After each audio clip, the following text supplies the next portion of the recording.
These are the two cabinets I got this week on Craigslist.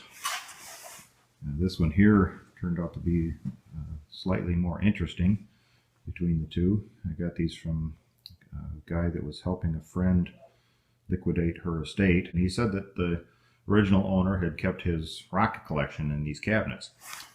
This one here had these foam sections in the drawers, and you could see where whatever the collectibles were, where there's little indentations in the foam where he kept them. Kind of a formaldehyde smell in there, so I was popping them all out to clean it out. And each drawer had one of these in there, and some of them had cigar-shaped indentations, some not much. And some of them were pretty interesting. They had indentations that really didn't look like anything from a rock collection. Almost looked like bracelets or something had been in there. This one drawer here, I put it back together to show how I came upon it. And it's got the same kind of a foam with indentations, and there's tags on there that were marking whatever collectibles happen to be in these drawers. And the foams were all held down by these little quarter round pieces. So I was popping them all out, and then pull out the piece of foam, get rid of it. And this one here, though, had this piece of cardboard, so I want to get that out too. And underneath that cardboard was another layer of a sheet of foam with indentations, and I'll be darned if the collectibles are still in this one. What these are little metal bars, and they look like they've been melted and then poured. You can see the indentations on the top from the shrinkage as it was hardening. And there's, what have we got, 27 of these things, and there's different types of metals and different shapes slightly. A few of them are kind of interesting. They're kind of an interesting gold color. And there's that one, and here's this one's. This one's quite a gold color. I really don't know if that's gold or if maybe it's brass. I'm not sure how to tell the difference, but several of them that are that kind of a gold color. Others look kind of like a bronze. And this one here, this looks like it's probably got a lot of copper in it because it's got the verdigris corrosion coloration on it. And this one, this almost looks like a pewter type because it's more of a gray or silvery. And, there's quite a variety anyway, and this one's got some texture to it, but you can see the bronze coloration of that one. And some of them have some stickers on the back with some letters and got some numbers.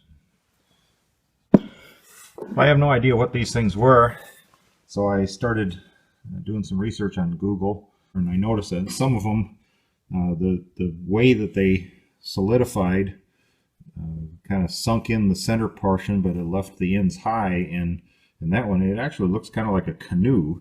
This is another one that's got a very distinct canoe shape. In fact, the ends even look rounded, and it's very hollowed out. And I don't know if that's intentionally hollowed out like that, or if it's just a function of the way that the metal shrinks and caves in the center as it's hardening.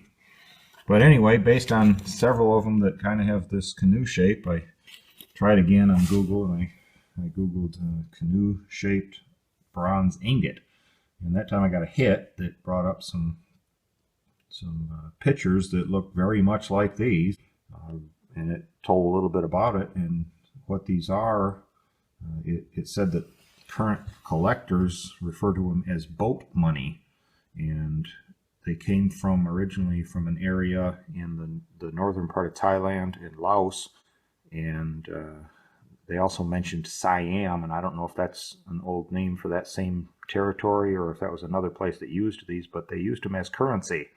And I guess it was before they had figured out or had bothered to strike coins, but they used these in the 1300s and the 1400s.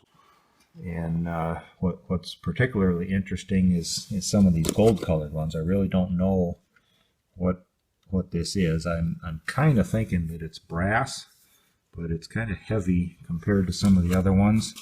And the markings on them really don't give any indication of what they are. They're just numbers and letters. I think those are just serial numbers from the collector. And so anyway, this was pretty interesting to discover this hidden underneath the top layer, and then to do some research. It was kind of fun trying to figure out what they were. There's still some mystery involved with it. For example, I don't know if that's brass or if that's gold. So the obvious question now is, what do I do with them now? I have no idea what they're worth. Then it occurred to me that this is actually a pretty cool opportunity. It's an opportunity to do the right thing. So what I ended up doing this morning, I contacted the guy who sold me the dresser, and I sent him a photograph of this, what you're seeing right here, this drawer with these pieces in there. And I told him that I wanted to return them, and if he'd send me his address, I'd pop them in the mail. And he was pretty shocked about that whole thing, but it just seems like the right thing to do, because it clearly wasn't intended to be part of the sale of this dresser here, and I don't know what to do with them, and I figured I'd call and commit to giving them back to him before I do much more research and figure out what exactly they're worth and whether or not that's brass or gold. So anyway, that's the fun we had on the Craigslist purchase this week.